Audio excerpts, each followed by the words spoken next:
Welcome, everybody. I'm Laura DeFranco, the CEO of Brave Healer Productions, where we have a mission to change the world one brave word at a time. And today, to help me with that, I have some of the amazing authors of a new book called Sacred Medicine, Mystical Practices for Ecstatic Living here with me to celebrate. But first, I really got to say a thank you to Jen Pisano. So Jen, thank you for your mission and your vision for this book. We wouldn't be here without you. This collection of badassery in terms of authors and words is amazing. So I wanted to really shout Jen out first, but welcome you guys. What's happening? How you doing? Great. Good morning. To be here. I'm so happy to have you guys. Listeners, I have Lynn Oliveri with me. She's a master hypnotist and a nationally acclaimed educator. Her expertise ranges broadly from helping women connect to their sensuality to assisting organizations to improve their business through inside out change. I also have Darby Ryan with me. She's an adventurer, storyteller, and authenticity coach. And Doug Reardon is a sound and energy healing practitioner, recording artist, and co-owner of Nature Spirit Drums, along with his husband. You guys, are you feeling the power I got in this room today? I hope so. Right there. Absolutely. I'm honored to be here with you guys. This is amazing. We're going to have some fun. Okay, Lynn, you're starting us off. Talk to us about this amazing chapter that you wrote. Well, when I heard sacred medicine as the topic, I had to look within myself and say, because I do so many things that are mystical and so many things that help people. But for me, what was sacred was the time when I found myself going through menopause and feeling like I was really missing something, like missing a piece of my life, blaming myself, and just being shut down. So this story is the story of me reconnecting to the fact that I wasn't broken. And so many of my clients go through the same thing where they feel like they're broken or they blame themselves just for their sensuality being turned down at a time in their life when things might be changing. So the whole purpose of this was to give people a bit of hope that something different can happen, and it can happen in conjunction with maybe what they're doing medically, but it's also going to give them an opportunity to use their minds to connect to their bodies and really just feel better. Okay, you may not expect me to back you up to menopause, but I'm doing it. So tell me what was that piece? Well, I've been very active all my life. And right now, that was when I was 50. I'm 57 now. And I just felt like all my effort was on my business and my relationship with my husband, no matter how hard I tried to bring the zazzle and the pizzazz and the juiciness and the yumminess and that, it just wasn't there. And I work in both travel and in all these other fields, but I do a lot of retreat leading. And I got the impulse that the answer was going to be in Cambodia. So on an impulse, I ended up booking a ticket to Cambodia, taking a girlfriend with me to, explore temples and things like that. But you'll have to read the story to get that whole scoop. Shockingly, just the general environment gave me a chance when I really felt like I was at my wit's end. I was dried up. I was broken. I didn't feel like a woman who was worth anything anymore. And I was blaming myself. And through the use of this mind-body process, I started to get it back, and it got better each and every day. And there's kind of the boom moment where it just happens. And it can happen like that for everybody. So that's really the good news. It is good news. And essentially, so let me just say thanks to all of you for stepping up to say yes to this project and for doing two amazing things, in my opinion. One is you're sharing these personal, authentic stories with people to help them understand who you are. And, I kind of say it like, well, who are you, Lynn, to tell me what to do about my menopause? Well, you've been there. Yeah. and you can share. And you guys did this so beautifully. So thank you. You really brought your authentic stories, and then you're offering tools as well. So we wanted to leave you readers with the ability to have an experience through the chapter. And so, Lynn, tell me just a little bit more about that medicine. What was, something that you offered in the chapter? So I work as a hypnotherapist, and I help people really plug into their emotions in their body. We can feel like if we're in a cycle of telling ourselves we're not worthy and suffering, we relive that. Like we make the hormones that make us relive the pain, the not good enough, just the punishing ourselves cycle. So in this chapter, it's called Mind Bath. It's a sensual reconnection. And this is what I started. This gave me a little bit of hope while I was in menopause. But this mind bath process is hypnotic. And you can do it by reading it, or there's actually a link in the chapter where you can click in and there's a hypnotic recording, because usually how I work is through recording. So you can read it, you can experience it, you can see if it's something you might like to get the idea of, because as you put ideas into your mind, your body can start to respond. So what I'd invite everyone to do is to just give it a listen, read the chapter, see if it resonates for what you're working on or feeling like you need. And if you like the content, get in a comfortable position. My recording will guide you into trance, which is a natural state. Everyone goes into trance all the time.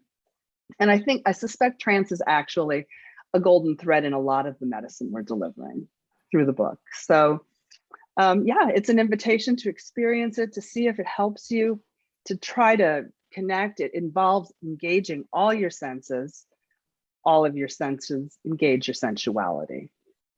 Beautiful. Thank you, Lynn. Yeah, thank you. All right, Darby, it is your turn. Tell us about your amazing chapter. Well, mine is chapter 10, and it's called Sacred Vulnerability, Moving Through Fear and Into Courage. And the story that I picked is actually one that probably occurs on a daily basis for everybody. I picked one that was very, again, it was something that each one of us goes through differently.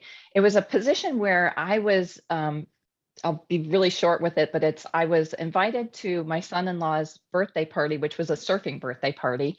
And I was the only senior going. So I had in my head, I had created a story that I needed to show up in a certain way to be accepted by this group of younger people. And it didn't go my way. So that's really what it was about. But it was the bottom line was the universe had given me an opportunity to be there and to show my vulnerability and to be able to step up and ask for help. And I didn't do it. So I had realized afterwards what I had done, but it's, being vulnerable, one of the definitions of it is that you're capable for emotional wounding. And that's what happened. And so I went into it with this story that I could get wounded, and I didn't step up to the plate. So I don't want other people to do that and go through that. So I had to step back and ask myself some questions about, how could I have handled this differently for the next time? So I can, work through this process.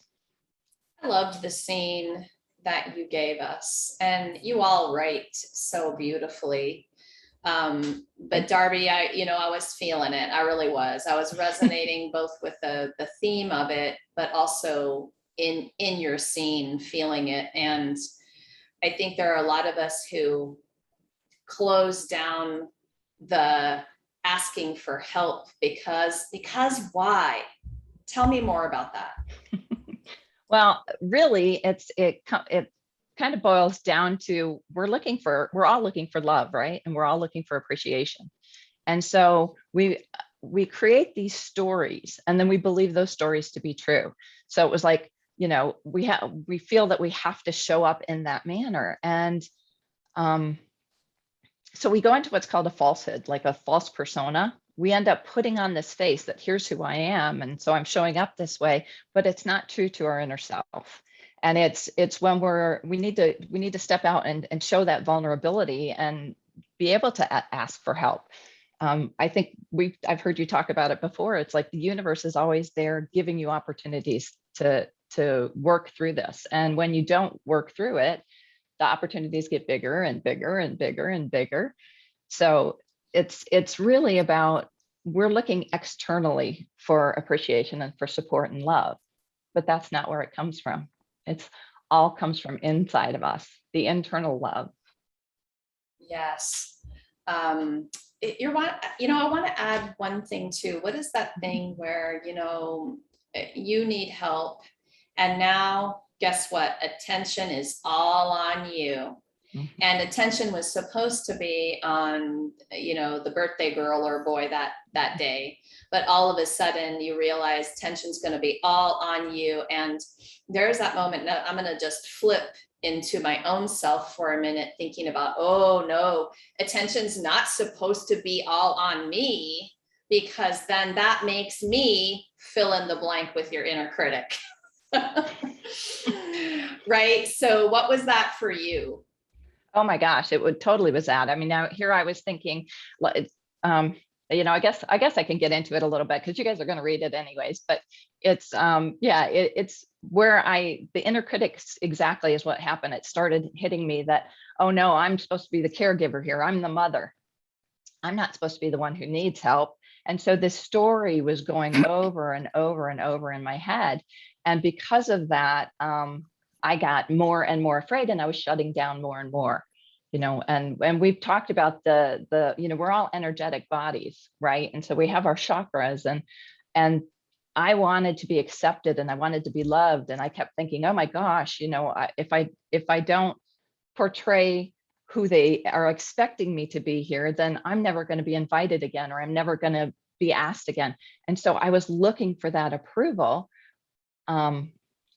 with it. So it's really, I had to step back and observe my behavior during that and try to figure out, what is it that, why is it that I was so afraid? And it was being afraid of not being accepted and being loved. So again, we need to go internally. I'm just going to read real quick. A quote from my chapter is, by allowing ourselves to be vulnerable and looking deeply at our fear, we can release the created persona, the false image of who we have created ourselves to be. We can relax and then surrender to our authenticity. And that's what it's about. It's about being authentic, being who you are when you're there. Nice. In those situations. Thank you, Darby. So Doug, your turn. Let's hear about your chapter. Okay, I wrote chapter 13. It's titled Healing Sounds, Vibrations for Your Body and Soul. It probably should be more vibrations for your soul, because I don't focus on the body as much. There's a lot of literature out there that talks about the science of sound healing. But I wanted to really focus on experiences and emotional experiences that people have had at our sound healings. I start off our story. It's our story rather than my story, because I'm writing on behalf of both my husband and I, and our business, Nature Spirit Drums. And so I gave a little bit of background on who we are and how we got to this point in our life. We've been together for 37 years this year, proudly.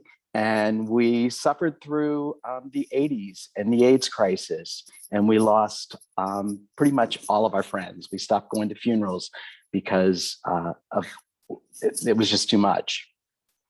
And I speak just a little bit about the fact that I lost my mother from suicide when I was 12 years old. So I wanted to give just a little bit of background on us. And then I go in more depth into personal experiences that people have during our sound healings and how they have affected them.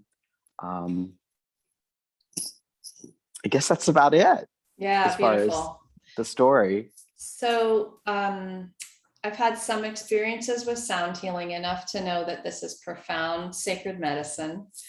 And I want to know actually now from all of you, but so Doug, I'm sticking with you for this, okay? So we think of medicine and we have whatever thoughts we have about what that means. And so all of us, grew up being taught what that was supposed to be. And we had doctors, or we had this, or we had that. But here we are putting the word sacred in front of it. So I really want to know, Doug, from you first, what does that mean to you? Why sacred, and what's your sacred medicine? I know sound healing has been some sacred medicine for me. Well, the tools that we teach, and I have two tools in my chapter, and one is how to use a drum to drum over someone, and drum over someone. Tell me what that means, even. Okay, that's for them to experience the vibration, the healing vibrations of the drum. They can be seated, lying down, standing up. We've had profound experiences with people where they initiated just through the vibration of the drum. I also talk about how to use rattles to clear spaces. Nice. So you guys know that I'm messing with you when I say, what does that mean? Right. I've had all these experiences. And so sometimes we're so in our magic that we don't even know, right? I want you guys to understand, the listeners listening for the first time, and they've never been drummed over. So so instruments played right over your physical body and allowing the vibration. So I'll let you continue. I was just going to say, close enough that they can feel that vibration. Yes. And have that affect every chakra of their body. What will happen is the drum will change tones as you move up through the body. And if there's a certain chakra that's blocked, or a certain issue, either physical or emotional, the drum tone will change, and you just keep drumming in that area until it goes back to the normal sound and clears the area that's affected by whatever the issue. And it's not important for the practitioner to even know what the client's issue is. So drums only, or do you use other instruments too? We use just about everything. As you can see, I've got gongs behind me, and chimes, crystal bowls, Tibetan bowls, flute, Native American style flutes, a plethora of instruments. And voice? Yes, I do chant. And we advise everyone that comes to one of our sound healings that there's no right or wrong way to receive this. If you want to move. If you want to sing, if you're compelled to whatever, just experience it fully, because everyone's experience is going to be unique and different. Yes, I love it. This is one of those ones, right? So today we're going to hit so many topics where we're going to think, God, that needs to be a whole entire podcast, right? About that one subject, right? Sound healing feels like that to me. Thank you, Doug. Lynn, how about you in terms of sacred medicine? When I heard you ask the question, I realized I jumped right in and forgot one of the most important things. Clients come to see me with sexual dysfunction. They come to see me because they're not having good sex. They're not having orgasms, men and women. And the beauty of this is that because we connect the mind and the body through trance, I can invoke and teach people to have orgasms without physical touch, which is medicine. That right there is medicine. If you think about what the biology that happens when people are in a ecstatic state, in a state of bliss and orgasm, that's giving you all the neurotransmitters in your brain that you need to live healthy. It's a healing state. It's a state of complete focus. So, I think it is truly magical and healing, and it is sacred for sure, because the body is sacred, the mind is sacred. And when I work with people and they invite me in to know them closely, and we work over Zoom like we're doing right now, it's not a touch thing. It's all about getting your mind aligned, getting the things that are blocking you out of the way, and allowing yourself to have the experience. Okay, so wait, we just went from being drummed over to having a touchless orgasm. And this is going to be my favorite interview so far. Yeah. So, okay. Again, like I love these questions and I love being able to have these conversations. So I don't know that I've experienced touchless except for when I was dreaming. Right. So what do you want And to say about that? well, that is kind of proof how it works, by the way, because your subconscious mind is creating the sensations in your body. People with neurological spinal cord injuries can still have orgasms because it's created in the mind. Now, women more than men, but you see men in their dreams having orgasms all the time too. So all of it's possible. It's really all, I mean, your brain is the biggest sex organ you have. Well, and if this doesn't tie into kind of what you want in life in general, I don't know what does, right? So when you're starting there in a really Yeah. powerful way, is there anything else you want to say about that? Well, it's the whole philosophy is that you have a clear intention and then that elevated emotion, and your body's going to respond, your mind is going to respond, the universe responds. I mean, that's how we create. I That love it. is the formula for co-creation. Yeah. Yeah, I love it. Oh my goodness. So just speaking to our listeners again right now, you're going to really be amazed at the level of master teaching in this new book. And I think that we're giving such incredible gifts to, first of all, bring you all together in one place, because you know how that is where there's a lot of different kinds of people in the world. We all need to listen to things differently. I might hear something 10 times and the 11th person comes along and I hear it for the first time, right? So I appreciate you all for talking about these different things in your own unique way and your own unique voice, and then bringing those master teachings, the tools, is really pretty cool. I keep avoiding A words like awesome and amazing, but I can't help myself. Darby, talk to me about this sacred medicine. What makes it sacred to you? Well, sacred basically means it has a connection with source, right? And whether you call it source, whether you call it God, whether you call it the universe, it's a connection with source. Medicine is actually a tool that we use to either treat or to help prevent imbalance in our lives or in our bodies, right? So that's where medicine comes in. So a sacred medicine is more like a tool from the universe to help us to come more into alignment with our authenticity of who we are. And so it's like, I know, Laura, you've mentioned before that your whole journey started because of some chest pain, right? And something that physically showed up in your body.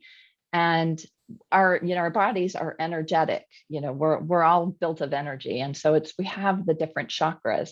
And when something happens to help to close off a chakra or to block it, we tend to stifle that. And that, it could be, if I look back at my story, right? It's like I've been rejected before, and it could have started from my first crush, right? Where you go and you say, hey, I really like you. And they go, ew, go away. You have cooties. I don't want to be by you. So immediately you feel embarrassed, your heart hurts, and you close down a little bit of your heart. So that creates a block in the chakra. And then the next time that situation comes up, that's where the fear comes in, right? The fear is like, oh my gosh, I don't want to go there again because last time I got heartbroken. And then we're continually, compressing and adding. It's almost like calcifying, right? We're creating that huge block in that chakra. And so but the universe is continually giving us opportunities to work past that. And that's where you need to step into your vulnerability, right? Is to step up and say, I've been hurt before, but I'm okay to, I'm ready to express my feelings. The secret is to not be attached to the outcome. That's the secret, right? You step into it, you say, I'm going to speak my word, but if I get rejected, it's okay, because it's not meant to be. So going back to, that's where the medicine comes in. And I think I've also heard you talk about Western medicine. With Western medicine, we can treat some of the symptoms, but we got to get to the root of the issue, which goes into, finding what it is that we've been pushing down and not letting it come through. So to me, that's that tool of coming into alignment. You know, when we get the energy flow back working, energy in and energy out is equal. Yes, for sure. Sacred medicine, right? When we stop treating symptoms and start integrating mind, body, soul, spirit, environment, all the things to come to that place. Yeah, I love that. Absolutely. Absolutely. Well, y'all know I love these topics anyway. It's like, oh my goodness, we could just go and go. Okay, so Darby, I'm going to stay with you for this next question. I'm going to come around to all of you for this. But we used the word ecstatic in our book, in our title, ecstatic living, not just meh living, not just so living, not just, walking around the world like a zombie kind of living, doing what we think we should do. So there was a point, and Darby hit on it a second ago, when my knowing inside that there was more to life was screaming, and that was that chest pain. And I hadn't been listening to the whispers. So they started to have to shout a little bit at me. And I paid attention at that point, but it's nice to understand the language and listen to the whisper. But I think that some of us have gotten really good at this suffering, and it's time to understand what's possible in terms of the joy and I'll say it, ecstasy, because it can be that good. So what do you want to tell us, Darby, about that ecstatic living? Well, I think ecstatic living is personal to everybody. So everybody's version of it is a little bit different. But I think sometimes when we hear ecstatic, the first thing we go to is excited, right? We think about excited. Well, excited is kind of a raise in our energy. So it's where we're kind of feeling open and feeling lifted. And we can work and work and work towards a project, and then it comes through, and then we get excited and we feel really open about it. But then that is a temporary feeling. It goes away. So then we work harder and we work harder and we work harder, and we get that feeling of excitement again, and then it goes away. That is totally different than ecstatic living. Ecstatic, when you're feeling ecstatic, in my mind, you're much more grounded. It's about being peaceful. You still have that open joy, that open heart, but it's peaceful. And again, it's got that connection and that alignment with where you are in life. And it's like the difference is ecstatic is there forever. And it's a continued feeling within your body. And I had one other thing I was going to say about that. Oh, I know what it is. The whole thing is you don't work and work and work to become ecstatic. To become ecstatic, you release, you let go, you surrender. And that's when you come into alignment and you come into that authenticity of the true being of your true self, who you are. Nice. I don't know that I've put peaceful and excited together before, but you're right. And it's solid and grounded, and it doesn't feel like it's going to go away, or it feels like I have access to it anytime I want versus not having control over it. Exactly. It's almost like, I don't know if you ever watched the show, what was it called? Oh shoot, I just forgot the name of the show. The Good Life. So anyways, but it's where Chidi in the show said, it's where the air on the outside feels exactly like the same as the air on the inside, right? It's that peace, that full feeling of peace and fullness, but you're with everything, because everything's interconnected. Everything is interconnected. So part of the reason we're here, you guys, is to help you understand what's possible.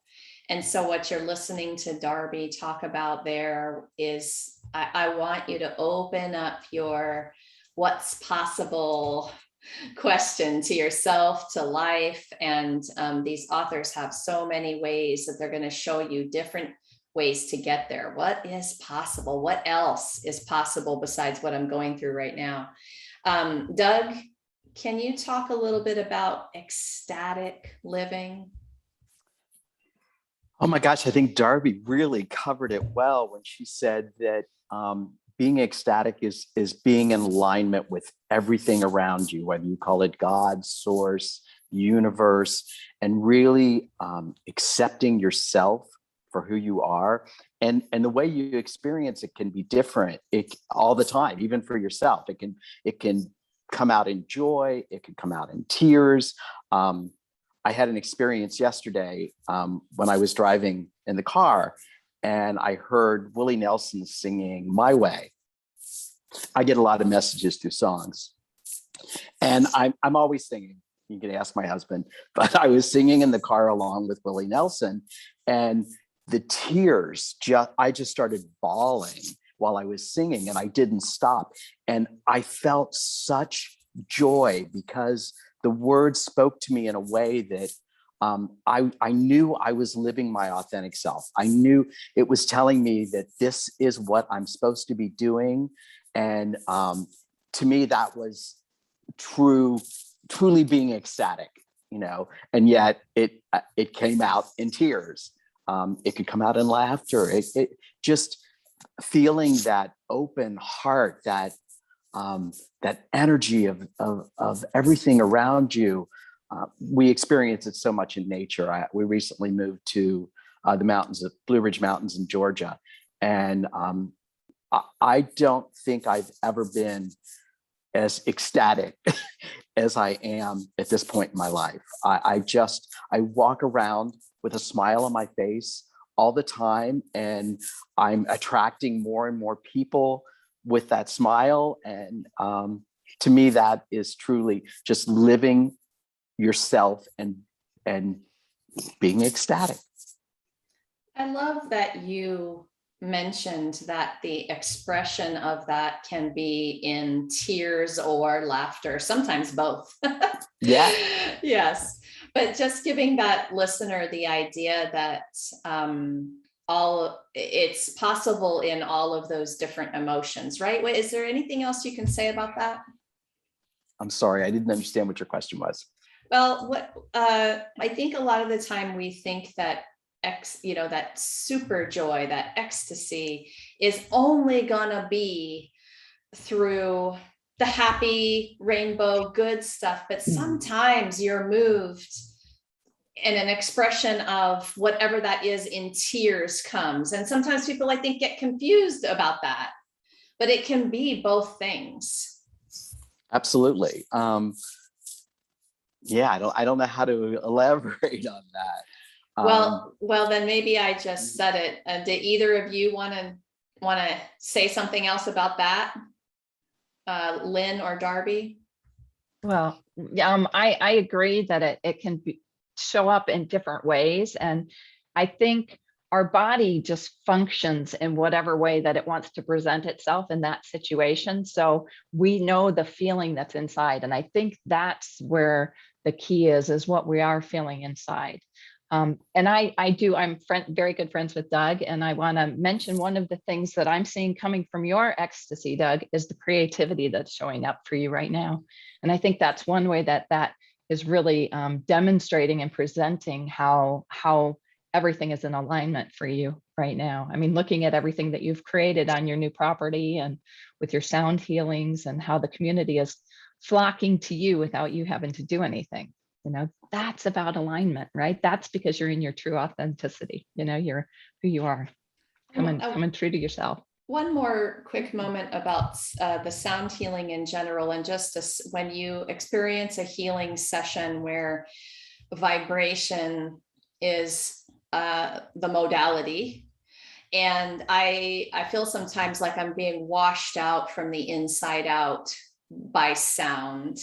And something I wanted to offer our listeners is that because I'm also an energy practitioner, physical therapist, myofascial release expert, what I know about this is that when you help people change the vibration in a place in the physical body where there has been stuckness, I'll just use that word for now, that can be physical, emotional, mental, it's usually all three together, coming into the body, creating a pain, right? And along comes Doug and his drum and he's drumming, and the vibration is moving in, around, and through my little stuck place in my shoulder or my back, or where, we think of these things as our back pain or our shoulder pain or whatever it is.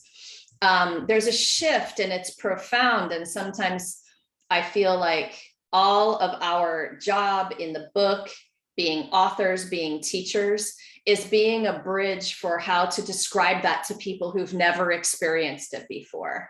And so thank you all, because you're amazing in your ability to be able to do that and really understand or help people understand. I'm just going to repeat it, what's possible, So Lynn, I want you to answer this question too. So ecstatic kind of living. I don't think you're going to have any problems answering this question. Well, honestly, when I heard the topic, that I was like, oh, everyone's going to write about orgasm. But I mean, it was just like, of course, that's what else is there? But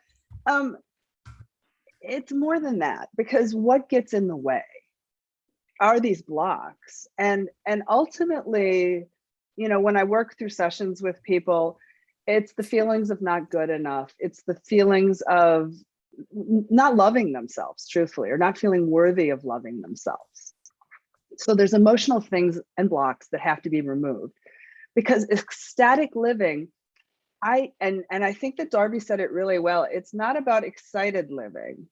It's about being in flow and being able to access your gratitude in like full appreciation of every juicy moment that there is. So, if I don't feel worthy of enjoying a beautiful peach that I'm going to eat, then I might not enjoy just the flavor and the juiciness and the fragrance and the fuzz on the, it's like just for eating to be sensual, so it's, I jumped in talking about orgasm, but really it starts with the everyday simple pleasures. And ecstatic living is having bliss and access to full gratitude for the real beauty and the vibration of everything that is in every moment, I think.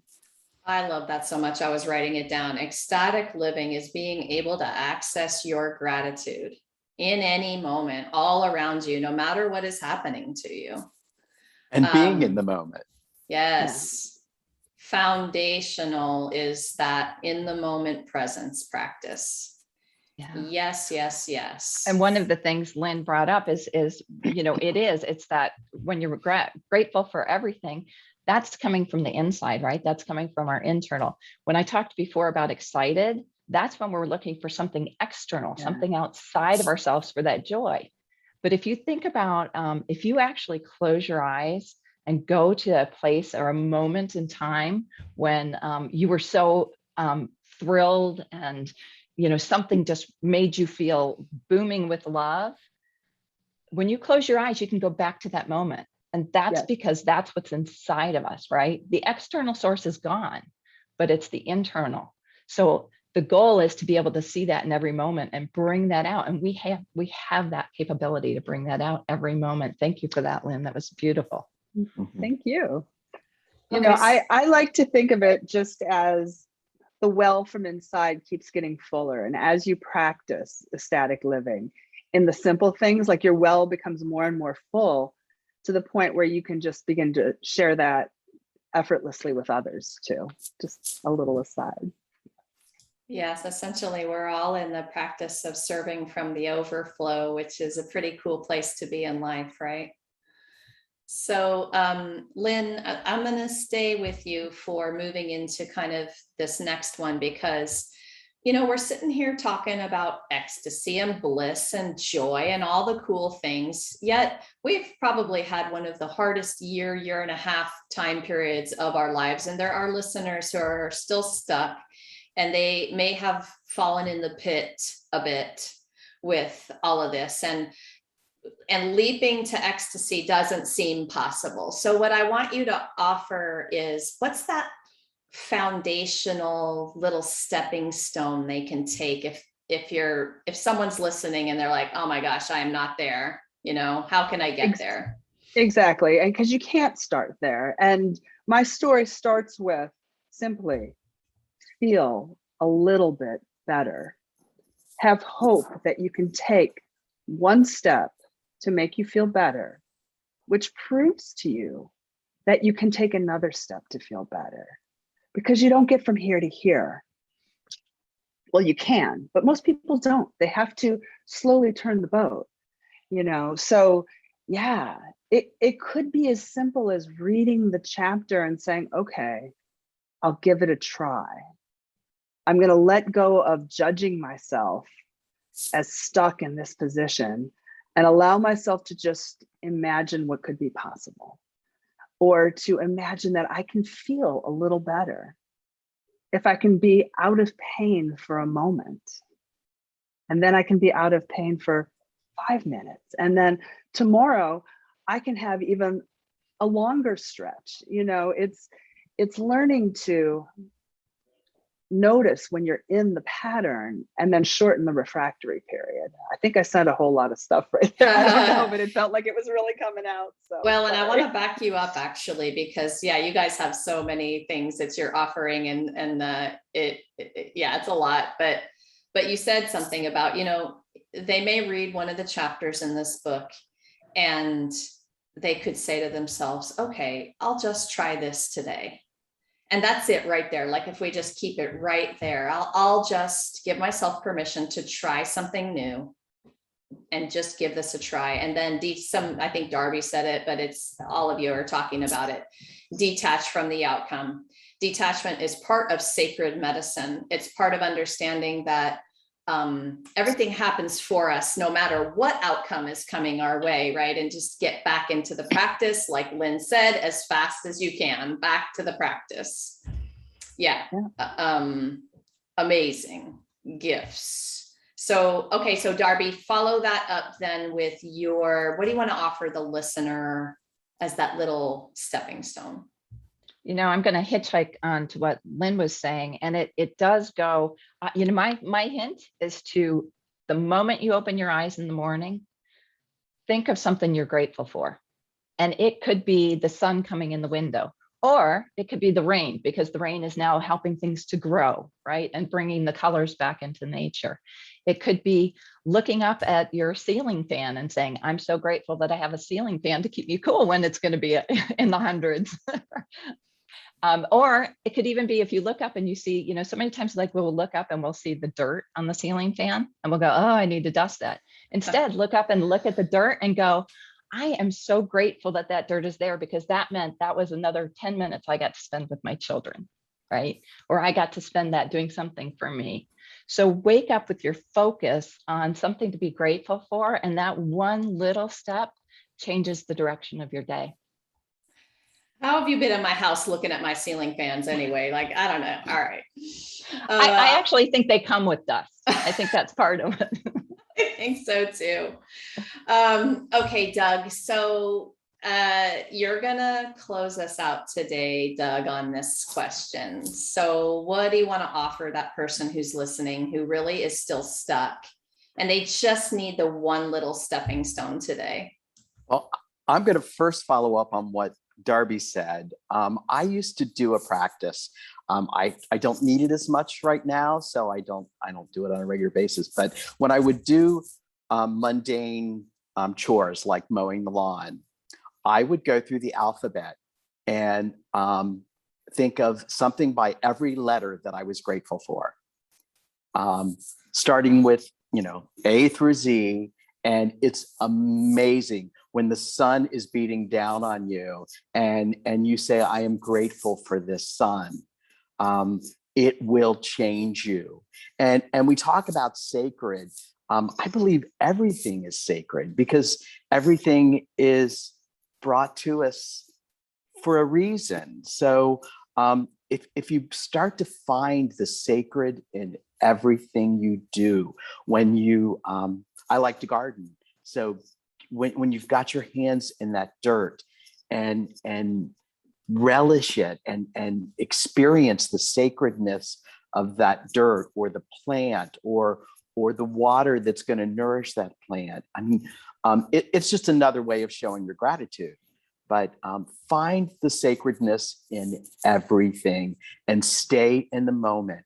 We rush through our lives so much. I was a hairdresser for 42 years, and I've recently retired, and I'm learning to slow down and really experience every moment, and find the sacredness in that.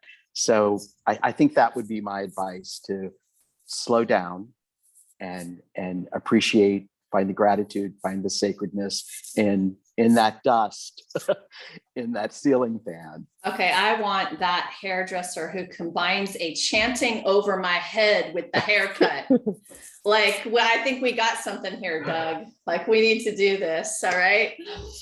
Oh my God, that's so awesome. So everything is sacred. You're so right. You know, you're making me think of, so I love my animal spirit book, my animal spirit medicine, or whatever that one is called, by Farmer is the author's name. Yes, thank you. And what you're making me think of is the fly in my kitchen. Well, that's sacred. So I just spin through my book and I look right. Like, I just look it up. And so everything to me, like, if it's really trying to get my attention, Absolutely. Yeah, normally you'd just be like, ugh, flies, and you'd be like swatting them. But no, I look them up in my book and look for the message.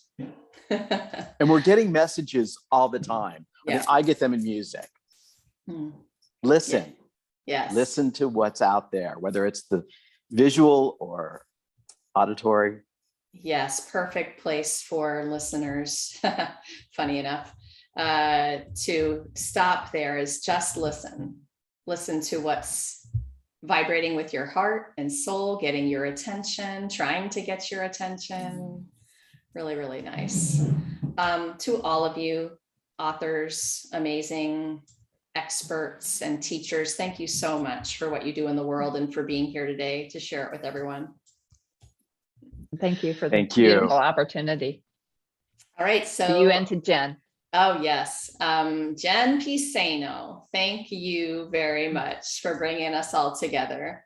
And you guys are going to get to enjoy all of us together on September 8th, because you're invited to our live stream book launch party at 10 a.m. Eastern on the Brave Healer Productions Facebook page. Please come and join us. We're going to have all of the authors there to share their wisdom and inspiration. And we're going to have a cool prize giveaway that day for book purchasers. And then I want to not forget to tell you one other benefit that Jen is offering is her Mystic Circle Facebook group, where you guys can come actually rub elbows with these authors, ask them questions about something they said today, continue these conversations. It's so fun to have people to play in this sandbox with, especially in topics that you aren't used to talking about, right? We can't wait to talk to you about all of these amazing things and the sacred medicine that is in our lives. So lastly today, everybody, remember, your words change the world when you're brave enough to share them. So what if that thing you're still a little afraid to share is exactly what someone needs to hear to change or even save their life? It's time to be brave. See you next time, everybody. Bye, guys. Thank you.